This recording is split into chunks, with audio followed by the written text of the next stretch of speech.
नमस्कार, बहुत बहुत स्वागत है आप सभी का सुमन हिंदी क्लासेज में। आज की क्लास शुरू करने से पहले आप सभी लोगों से मेरा निवेदन है कि जो लोग भी मेरी वीडियो देख रहे हैं वो लोग मेरे वीडियो को लाइक करें, शेयर करें और मेरे चैनल को सब्सक्राइब कर लें। तो चलिए आज शुरू करते हैं आज की क्लास।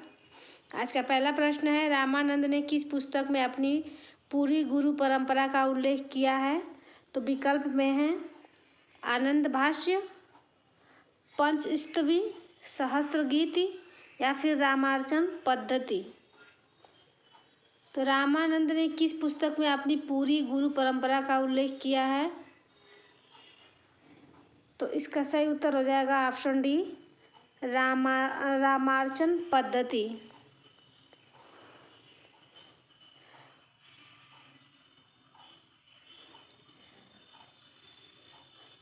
श्री रामार्चन पद्धति में रामानंद जी ने अपनी पूरी गुरु परंपरा दी है। उनके अनुसार रामानुजाचार्य जी रामानंद से 14 पीढ़ी ऊपर थे। रामानुजाचार्य के मतावलंबी होने पर भी अपनी उपासना पद्धति का उन्होंने विशेष रूप रखा है। उन्होंने उपासना के लिए बैकुंठ के विष्णु का स्वरूप न लेकर लोक में लीला विस्तार करने वाले उनके अवतार राम का आश्रय लिया है। चलिए अगला प्रश्न देख लेते हैं। मीरा की भक्ति किस प्रकार की थी? तो विकल्प में है दास्य भाव, सख्य भाव, माधुर्य भाव या फिर वैदी भाव। तो मीरा की भक्ति में माधुर्य भाव काफ़ी हद तक पाया जाता है। वह अपने इष्ट देव कृष्ण की भावना प्रियतम या पति के रूप में करती थीं। उनका मानना था कि इस संसार में कृष्ण के अलावा कोई पुरुष है ही नहीं। उन्होंने अपने बहुत से पदों की रचना राजस्थानी मिश्रित भाषा में की है। इसके अलावा उन्होंने विशुद्ध साहित्यिक ब्रज भाषा में भी लिखा है मीराबाई ने। तो इसका सही उत्तर हो जाएगा ऑप्शन सी, माधुर्य भाव।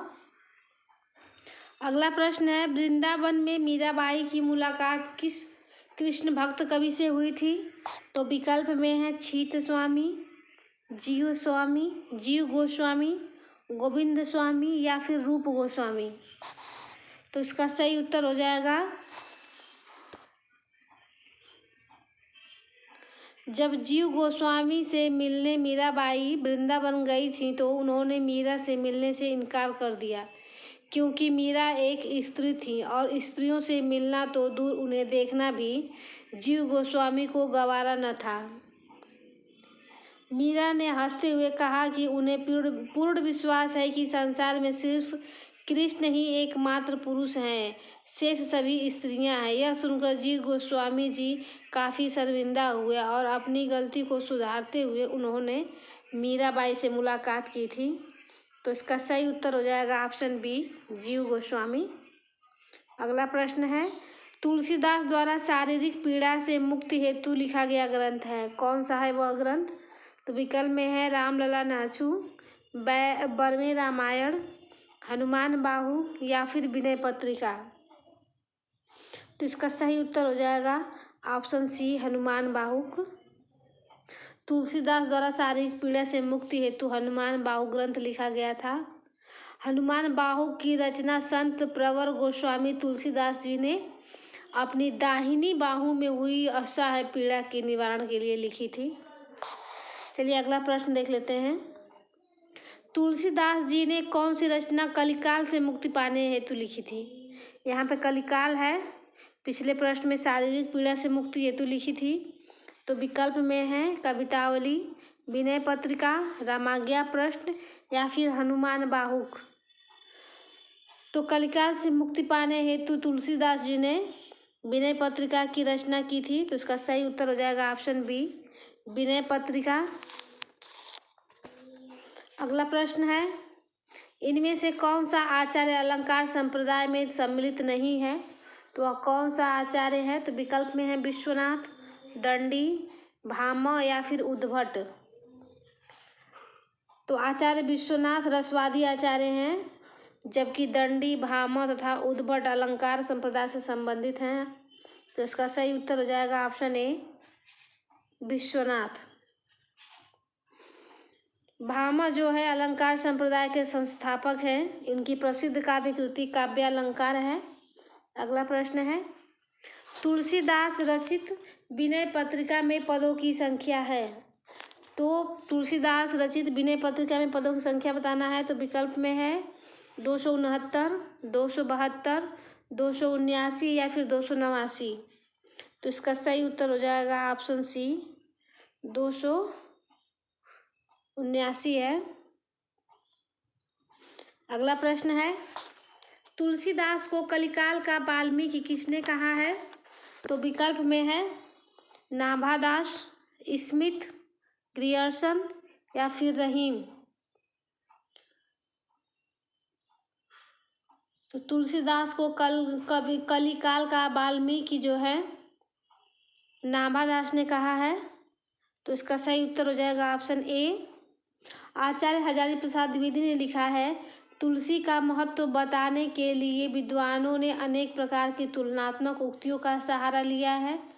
नाभादास ने इन्हें कलिकाल का वाल्मीकि कहा था। तो स्मिथ ने इन्हें मुगल काल का सबसे बड़ा व्यक्ति माना था। जॉर्ज ग्रियर्सन ने इन्हें बुद्ध देव के बाद सबसे बड़ा लोकनायक कहा था। और यह तो बहुत लोगों ने बहुत बार कहा है कि रामायण भारत की बाइबिल है। इन सारी उक्तियों का तात्पर्य यही है कि तुलसीदास असाधारण शक्तिशाली कवि, लोकनायक और महात्मा थे। तो इसका सही उत्तर हो जाएगा ऑप्शन ए। अगला प्रश्न है, अमीर खुसरो किस नाम से जाने जाते थे। तो विकल्प में है तूतिए हिंद, तोताए हिंद, सितारे हिंद या फिर सर हिंद। तो अमीर खुसरो का पूरा नाम जो था अबुल हसन यमीउन्नुद्दीन खुसरो था।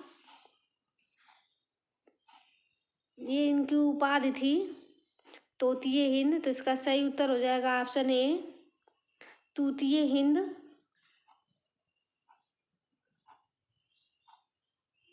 ये सूफी संप्रदाय के साधक था। संत हजरत निजामुद्दीन औलिया के शिष्य थे।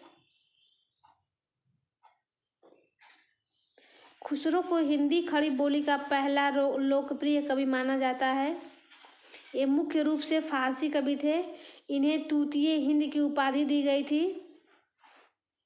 अगला प्रश्न है, मैं हिंदुस्तान की तूती हूँ, अगर तुम वास्तव में मुझसे कुछ पूछना चाहते हो तो हिंदवी में पूछो, जिससे कि मैं कुछ अद्भुत बातें बता सकूँ। यह किसका कथन है। तो विकल्प में है अमीर खुसरो, कर्णप्पा, मौलवी करीम या इनमें से कोई नहीं। तो इसका सही उत्तर हो जाएगा ऑप्शन ए, यह अमीर खुसरो का कथन है। अगला प्रश्न है, रहीम किसके दरबार में कवि थे। तो रहीम किसके दरबारी कवि थे। तो आप सभी लोगों को पता है कि रहीम अकबर के दरबारी कवि थे। ये अकबर के 9 रत्नों में शामिल थे। इनका रहीम का पूरा नाम था अब्दुल रहीम खान खाना। इनके पिता का नाम बैरम खान था तथा माता का नाम सुल्ताना बेगम था। इनका जन्म जो है 17 दिसंबर 1556 ईस्वी को लाहौर में हुआ था। बैरम खान जो है मुगल बादशाह अकबर के संरक्षक थे। कहा जाता है कि रहीम का नामकरण अकबर ने ही किया था। चलिए अगला प्रश्न देख लेते हैं। पुस्तक जल्हड़ हथ दय चली गज्जन प्रकाश में जल्हड़ को कौन सी पुस्तक देने का उल्लेख है। तो विकल्प में है बीसल देव रासो, हमीर रासो, पृथ्वीराज रासो या फिर विजयपाल रासो। तो इसका सही उत्तर हो जाएगा पृथ्वीराज रासो।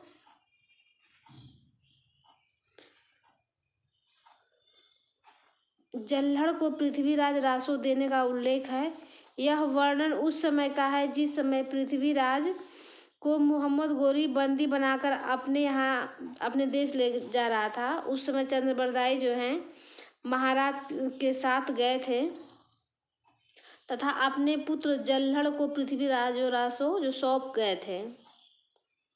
कहा जाता है कि जल्हड़ ने ही चंद के अधूरे महाकाव्य को पूरा किया था, यानी पृथ्वीराज रासो को चंद्रबरदाई के पुत्र जल्हड़ ने पूरा किया था। चलिए अगला प्रश्न देख लेते हैं। नीमा किस कवि की माता का नाम है। तो विकल्प में है रहीमदास, सूरदास, कबीरदास या फिर मलुकदास। तो इसका सही उत्तर हो जाएगा ऑप्शन सी, कबीरदास की माता का नाम है नीरू, इनके पिता का नाम था नीरू, इनकी माता का नाम था नीमा। कहा जाता है कि कबीर का जन्म एक विधवा ब्राह्मणी के गर्भ से हुआ था, जिसे उसने वाराणसी के समीप लहरतारा नामक तालाब के पास फेंक आई थी। वहां से गुजरने वाले जुलाहा दंपति नीरू और नीमा ने बालक के रूप में विद्यमान सत्पुरुष को अपने घर लाकर पालन पोषण किया था। चलिए अगला प्रश्न देख लेते हैं। कबीरदास की मृत्यु कहाँ हुई थी? तो कबीरदास की मृत्यु कहाँ हुई थी? यह सभी लोगों को पता है, कबीरदास की मृत्यु जो है मगहर में हुई थी। तो इसका सही उत्तर हो जाएगा ऑप्शन बी। अगला प्रश्न है, सिकंदर लोदी ने किसके कहने पर कबीरदास को जंजीर से बांधकर गंगा में डुबाया था? तो कहा जाता है कबीरदास सिकंदर लोदी के समकालीन थे। आचार्य रामचंद्र शुक्ल ने अपनी पुस्तक हिंदी साहित्य के इतिहास में लिखा है कि बैरागियों की परंपरा में रामानंद जी का मणिकपुर के शेख तकी पीर के साथ वाद विवाद होना माना जाता है। ये शेख तकी दिल्ली के बादशाह सिकंदर लोदी के समय में थे। कुछ लोगों का मत है कि सिकंदर लोदी के पीर गुरु थे शेख तकी, जिसके कहने पर उन्होंने कबीरदास को जंजीर से बांधकर गंगा में डुबाया था। तो इसका सही उत्तर हो जाएगा ऑप्शन सी, शेख तकी। अगला प्रश्न है, कबीर किस शासक के समकालीन थे? तो कबीर किस शासक के समकालीन थे? तभी बताया सिकंदर लोदी के समकालीन थे। तो इसका सही उत्तर हो जाएगा ऑप्शन सी। अगला प्रश्न है, पंचगंगा घाट में कबीर किसके पैरों के नीचे पड़े थे?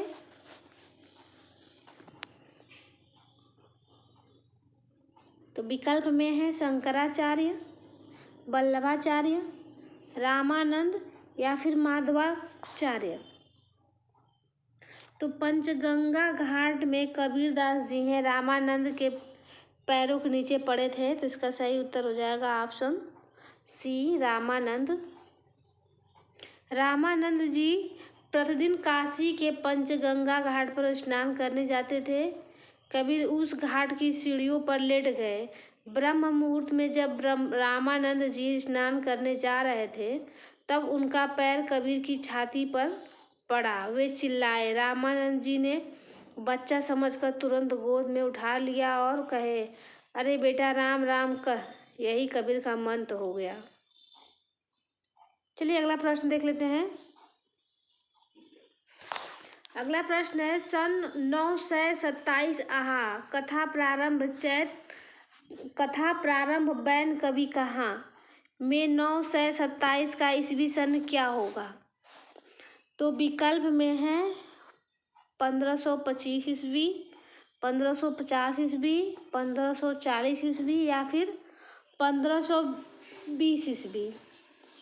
तो सन 927 आहा कथा प्रारंभ बैन कवि कहाँ में 927 का ईस्वी सन होगा 1520। तो इसका सही उत्तर हो जाएगा ऑप्शन डी। अगला प्रश्न है, कवित कहियो दोहा कहियो तुले न छप्पै छंद, बिरच्यो अह विचार के यह बखै रस कंद। यह काव्य पंक्तियाँ किसकी हैं? तो विकल्प में है तुलसीदास की, रहीमदास की, त्रिलोचन शास्त्री की या फिर भारतेंदु हरिश्चंद्र की। तो ये उपर्युक्त काव्य पंक्तियाँ जो हैं रहीमदास की हैं, जो बरवे नायिका भेद से लिया गया है। तो इसका सही उत्तर हो जाएगा ऑप्शन बी। अगला प्रश्न है, निम्नलिखित काव्यांश में विरह की किस दशा का वर्णन है? यह तन जारो छार के कहूँ कि पवन उड़ाए, मकुते ही मारग उड़ी परे कांत धरे जहाँ पाँव। तो इसमें कौन सा भाव है?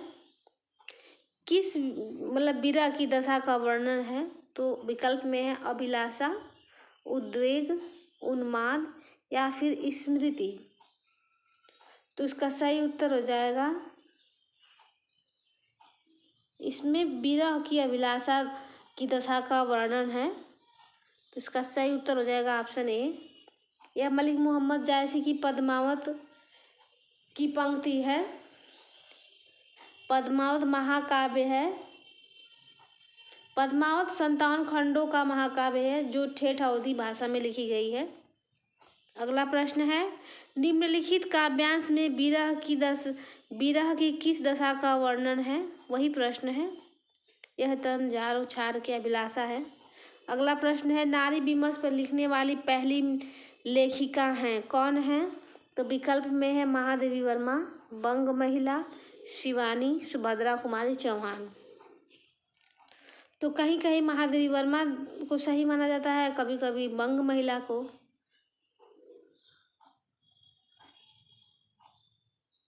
तो इस प्रश्न को आप लोग खुद देख लीजिएगा। अगला प्रश्न देखते हैं, बंग महिला का असली नाम क्या है? तो विकल्प में है मामुनी, राजेंद्र बाला घोष, विद्यावती या फिर रामेश्वरी देवी। तो बंग महिला का असली नाम जो है राजेंद्र बाला घोष है। तो इसका सही उत्तर हो जाएगा ऑप्शन बी, राजेंद्र बाला घोष। अगला प्रश्न है, घूरे के लत्ता बीने कनातन के डौल बांधे जैसा शीर्षक किस लेखक ने दिया है? तो विकल्प में है भारतेंदु हरिश्चंद्र, प्रताप नारायण मिश्र, बालकृष्ण भट्ट या फिर बद्री नारायण चौधरी प्रेमघन। तो इसका सही उत्तर हो जाएगा ऑप्शन बी, यह प्रताप नारायण मिश्र का है। घूरे का लत्ता बीने, कनातन के डौल बांधे, समझदार की मौत, बात, मनोयोग, वृद्ध, भाव जैसे शीर्षकों से मां प्रताप नारायण मिश्र जी लिखते हैं। अगला प्रश्न है, किरति भनिति भूति भली सोई, सुर सरि सम सब कह हित होई।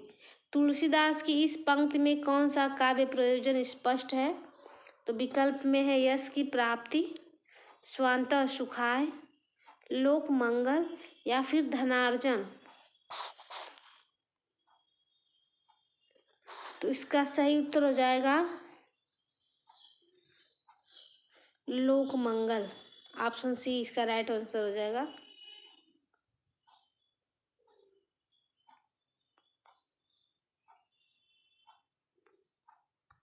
अगला प्रश्न है, कहाँ करुणानिधि केशव सोये भारतेंदु की किस रचना की यह पंक्ति है? तो विकल्प में है भारत दुर्दशा, नील देवी, अंधेर नगरी या फिर रत्नावली। तो कहाँ करुणानिधि केशव सोये यह पंक्ति भारतेंदु हरिश्चंद्र द्वारा रचित नील देवी नाटक से उद्गृत है। यह ऐतिहासिक गीत रूपक नाटक है। नारी जाति के जागरण और देश प्रेम की प्रेरणा से ओतप्रोत है यह रचना। तो इसका सही उत्तर हो जाएगा ऑप्शन बी। अगला प्रश्न है, अरुण यह मधुमय देश हमारा यह किसने कहा है? तो विकल्प में है ध्रुव स्वामिनी, देवसेना, कार्नेलिया या फिर मधुलिका। तो इसका सही उत्तर हो जाएगा ऑप्शन सी, कार्नेलिया का है यह। अगला प्रश्न है, जयशंकर प्रसाद के किस नाटक में कार्नेलिया विदेशी पात्र है? तो विकल्प में है स्कंदगुप्त, चंद्रगुप्त, विशाख या फिर अजातशत्रु। तो इसका सही उत्तर हो जाएगा ऑप्शन बी, चंद्रगुप्त। अगला प्रश्न है, निम्नलिखित में से एक कथन गलत है, वह कथन कौन सा है? तो विकल्प में है कामायनी प्रसाद द्वारा लिखा गया महाकाव्य है, आशु प्रसाद द्वारा रचित खंड काव्य है, काव्य कला तथा अन्य निबंध प्रसाद द्वारा रचित निबंध संग्रह है, इरावती प्रसाद द्वारा लिखी गई कहानी है। तो इसका सही उत्तर हो जाएगा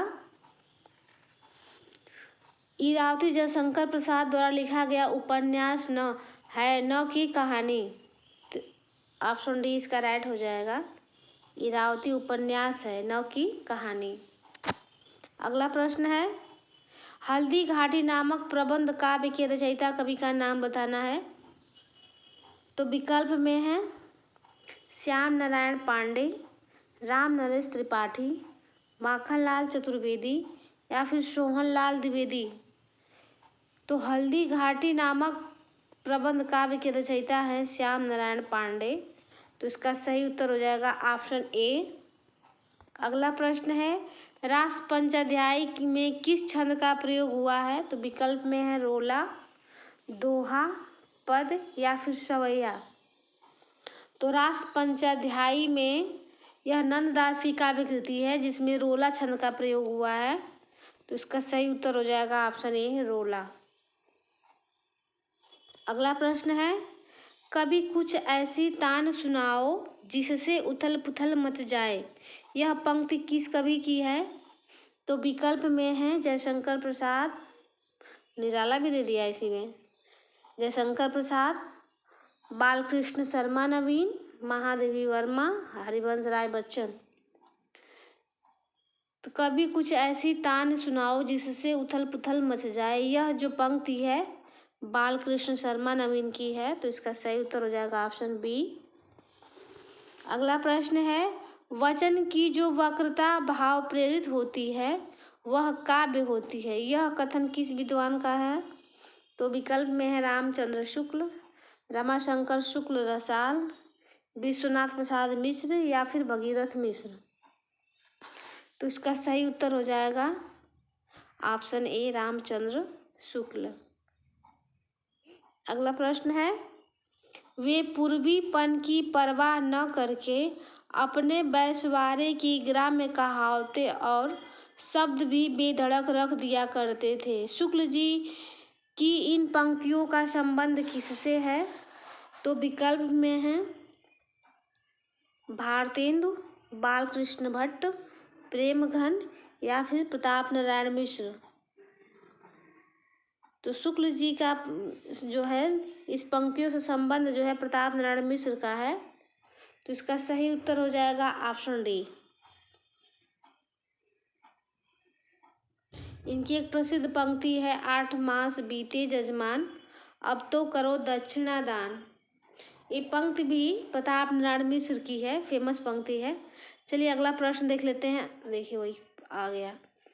तो ये 8 मास बीते जजमान अब तो करो दक्षिणा दान पंक्तियों का संबंध किससे है?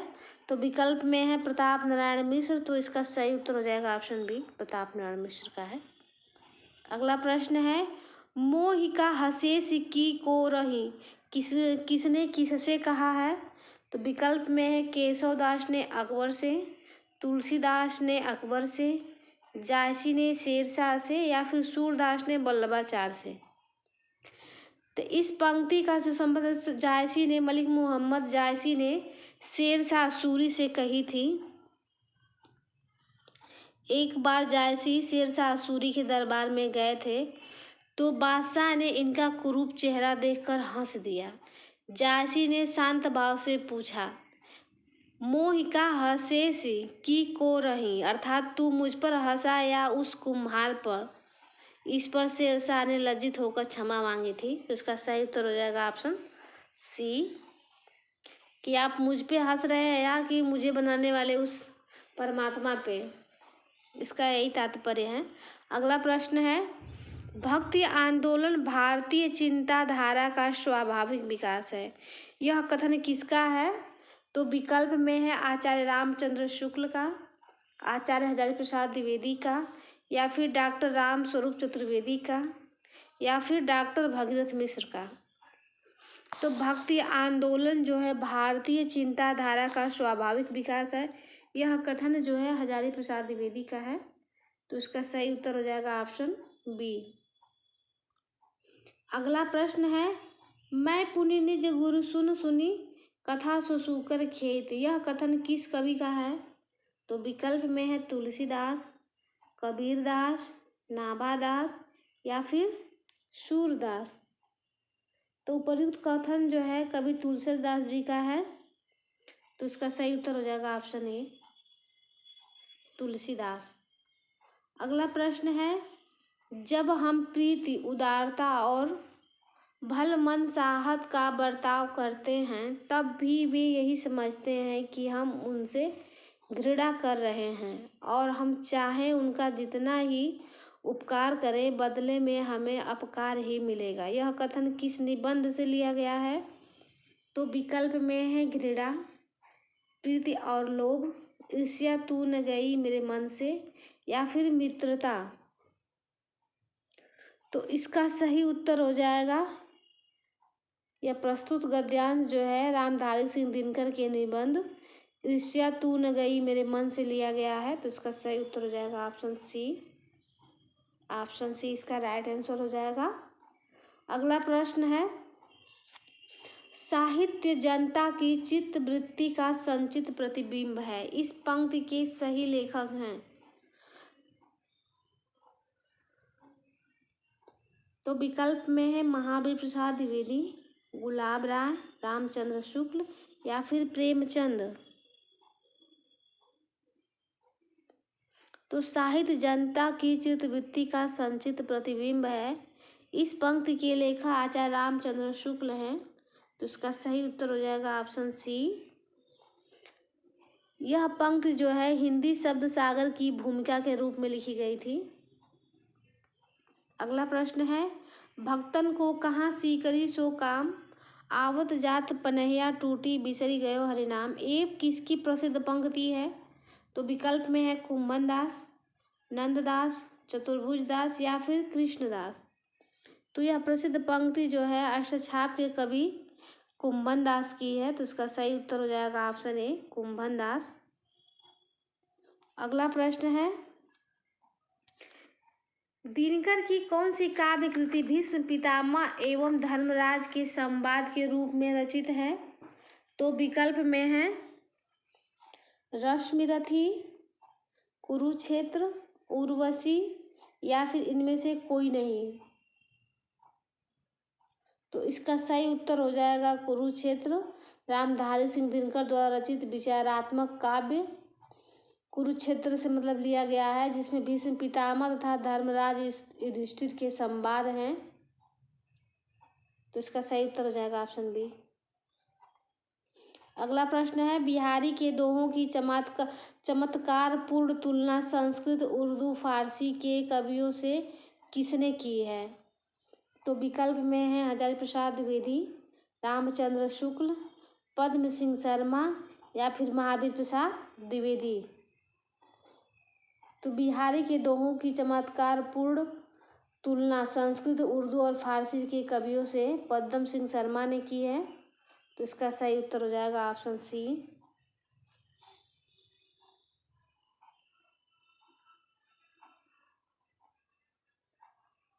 अगला प्रश्न है, भाषा की समाज शक्ति और कल्पना की समाहार शक्ति का सर्वाधिक उपयोग निम्नलिखित में से किस कवि ने किया है? तो विकल्प में है बिहारी, चिंतामणि, भूषण, या फिर घनानंद। तो इसका सही उत्तर हो जाएगा ऑप्शन ए, बिहारी है। ऑप्शन ए बिहारी हो जाएगा। अगला प्रश्न है, तो यह आज का लास्ट प्रश्न था। तो आज के लिए बस इतना ही। पढ़ते रहिए मन लगा के। मिलते हैं नेक्स्ट वीडियो में, तब तक के लिए धन्यवाद।